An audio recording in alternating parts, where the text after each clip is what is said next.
Assalamualaikum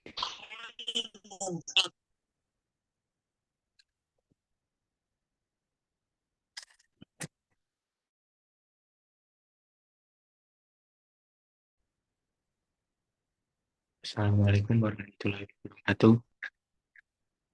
Perkenalkan nama saya Ira Hendro Setia, NIM di 2002197.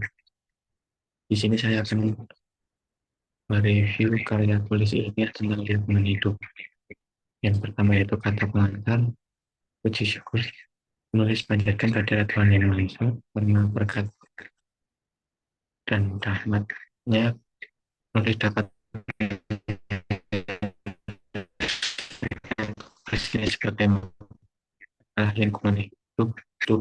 Penulis menyadari bahwa buatan makalah ini masih punya kekurangan dan jauh dari sempurna.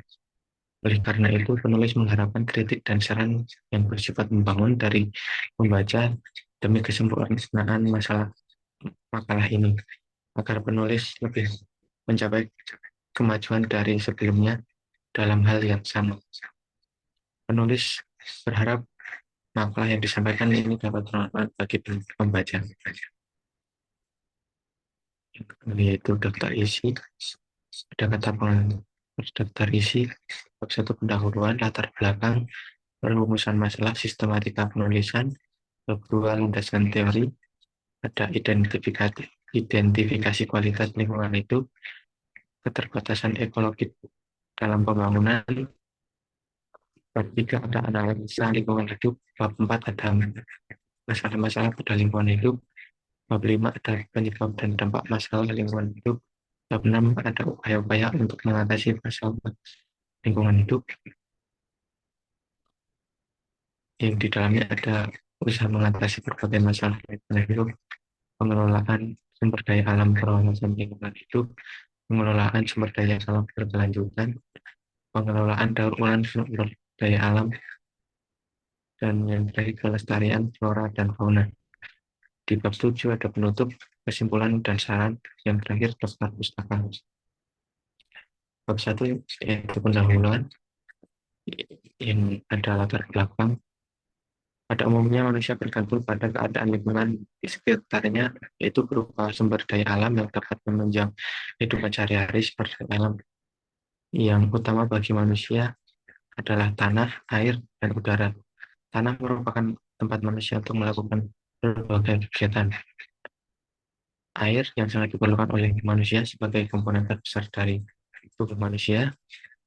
Untuk menjaga keseimbangan, air sangat dibutuhkan dengan jumlah yang cukup banyak dan memiliki kualitas yang baik. Dan itu udara merupakan sumber oksigen yang alami bagi pernafasan manusia. Lingkungan yang sehat akan terwujud apabila manusia dan lingkungannya dalam kondisi yang baik. Lingkungan hidup di Indonesia perlu ditangani karena ada banyak beberapa faktor yang mempengaruhinya. Salah satunya yaitu adanya masalah mengenai keadaan lingkungan hidup seperti pemerosotan atau degradasi yang terjadi di berbagai daerah. Secara garis besar, komponen lingkungan dapat dibagi menjadi 3 kelompok, yaitu kelompok biotik, yaitu flora darat dan air, fauna darat dan air. Sedangkan kelompok abiotik dibagi menjadi sawah, air, dan udara. Dan kelompok kultur terbagi menjadi ekonomi, sosial, budaya, serta kesehatan masyarakat. Selanjutnya ada perumusan masalah. Berdasarkan latar belakang telah dijelaskan, maka dapat dibuat perumusan masalah sebagai berikut. A. Masalah apa saja yang terjadi pada lingkungan hidup. B. Penyebab dan dampak yang ditimbulkan dari masalah lingkungan hidup. C. Bagaimana upaya yang dapat dilakukan untuk mengatasi masalah lingkungan hidup. Yang selanjutnya ada sistematika penulisan. Bab 1 pendahuluan. Bagian ini berisi tentang latar belakang, perumusan masalah, tujuan, metodologi penulisan, dan sistematika penulisan. Bab 2 ada landasan teori, berisi mengenai identifikasi kualitas lingkungan hidup dan keterbatasan ekologi dalam pembangunan. Bab 3 ada lingkungan hidup, dan pada bab ini menjelaskan mengenai keadaan lingkungan hidup di Indonesia berdasarkan pada observasi data melalui media elektronik, yaitu internet. Bab 4 ada masalah-masalah pada lingkungan hidup, berisi tentang masalah-masalah yang terjadi pada lingkungan hidup, yaitu adanya pencemaran terhadap sungai dan laut, tanah, dan hutan. Bab 5 penyebab dan dampak masalah lingkungan hidup, yaitu berisi tentang penyebab dan dampak masalah lingkungan hidup terhadap manusia, laut, flora, dan fauna.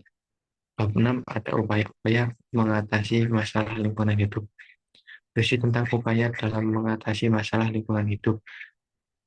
Bab 7 ada penutup, berisi tentang kesimpulan dan saran terhadap hasil penulisan.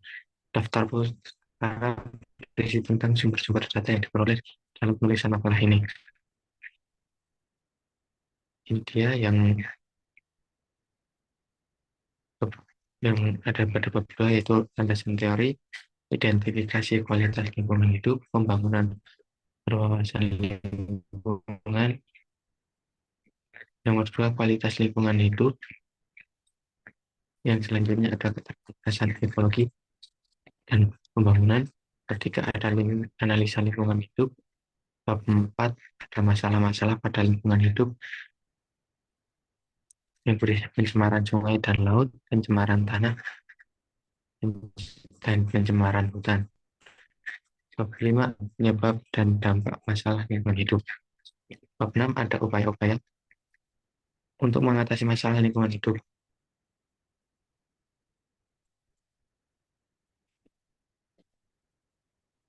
Bab 7 penutup yang berisi kesimpulan dan saran. Daftar yang selanjutnya daftar pustaka.